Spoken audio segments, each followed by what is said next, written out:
Imagine if Australia's Prime Minister shrank the size of Uluru National Park by 85% with a stroke of a pen. Something similar has happened in America under Donald Trump. The president's acting on a promise to open protected lands to mining and hunting, enraging opponents and thrilling supporters. The battle's at its fiercest in the Bears Ears National Monument, a stunning wilderness packed with Native American history. It will soon include a uranium mine, as North America correspondent Connor Duffy reports from southern Utah.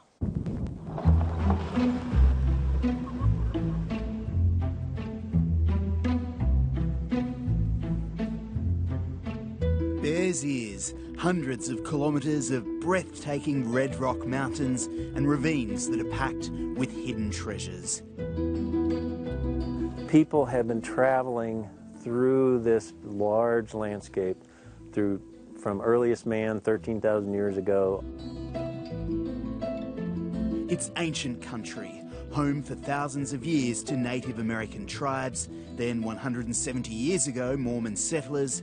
Now it's home to one of America's fiercest culture wars after the president revoked the vast majority of its environmental protections. The Bears Ears is one of the most culturally rich or archaeologically rich places in our entire country.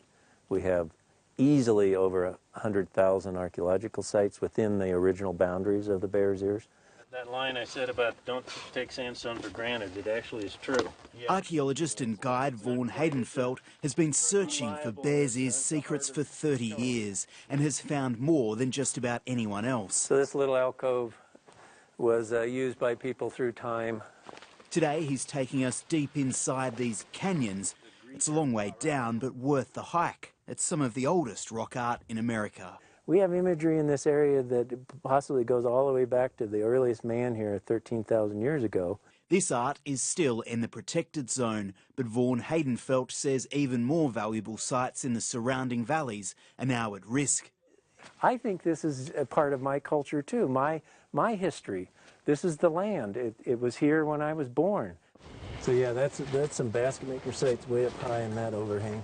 We clamber across the hillside past remnants of two-storey shelters from 1200 AD. And somebody stood inside their room up there and put their handprints. That's incredible. Yeah. Our final scramble is to this cliff fort, built by a local Puebloan tribe 800 years ago to protect from rival attacks. This has a real significance for Native Americans. We have people in this area that kind of dismiss that whole Native American viewpoint. When you turn the management of the forest over the tree huggers, the bird and bunny lovers, and the rock lickers, you turn over your heritage, you turn over your rights that you had as a citizen to take care of this country. Utah's dominant Mormon political class has a different view. The state has long resisted federal involvement in its affairs and railed against Barack Obama when he granted Bears Ears protection in the last days of his presidency. Some of the ideas that come out of D.C., a lot of them are not very bright. My ancestors came here 150 plus years ago to get out of some of the things that the federal government were doing to my great-great-grandparents because of their religious beliefs. Some people think that the natural resources of Utah should be controlled by a small handful of very distant bureaucrats. President Trump visited Utah's capital in December to announce an 85% reduction of Bears Ears, a presidential action unprecedented in scope and intent. Yeah, this is it. This is the place, man. State Republican Mike Noel was among the supporters. Part of the help that happened here was that his oldest son, Donald Jr., has a really great passion for hunting. So being able to get him connected to people here in Utah, I think, was very, very important. Ranching and hunting were still allowed under President Obama's monument. Utah Republicans are celebrating, though, because President Trump's reduction opens up more than 1 million acres to mining, as well as letting the states decide which, if any, Native American ruins to protect and manage. On the local Navajo reservation, which lies next to Bears Ears, they're furious. Mother and daughter Nellie Begay and Tammy Nakai harvest materials in Bears Ears for ceremonies. Actually, it started when I was 12.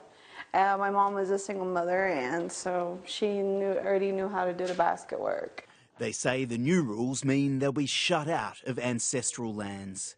Different trees, different barks, different herbs that we need, because if it weren't for that, we wouldn't even have anything today. And that's one thing that keeps our culture alive.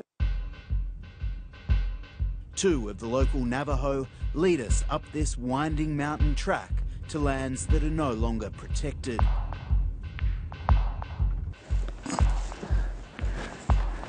See that? Like an arrow.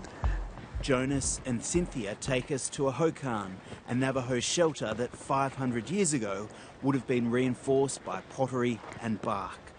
I see that as erasing our history as Native Americans. It just shows how much Native Americans are still ignored to this day. Behind the politicians are the energy companies.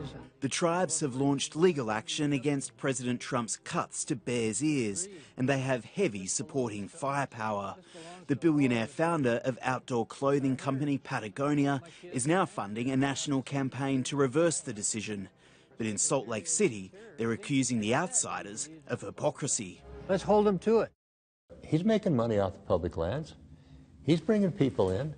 They're creating problems out there. I mean, they're walking on the land, and a lot of them are defecating on the land, and they're pounding pitons in the land. That's fine. What would I say to them? I would say your lands are in good hands. What's clear is that the fight over Utah's canyons is headed for the Supreme Court. Both sides agree the decision could permanently alter the future of land conservation in America. And I think that it is a big issue, and it's a real change in where this nation has been going.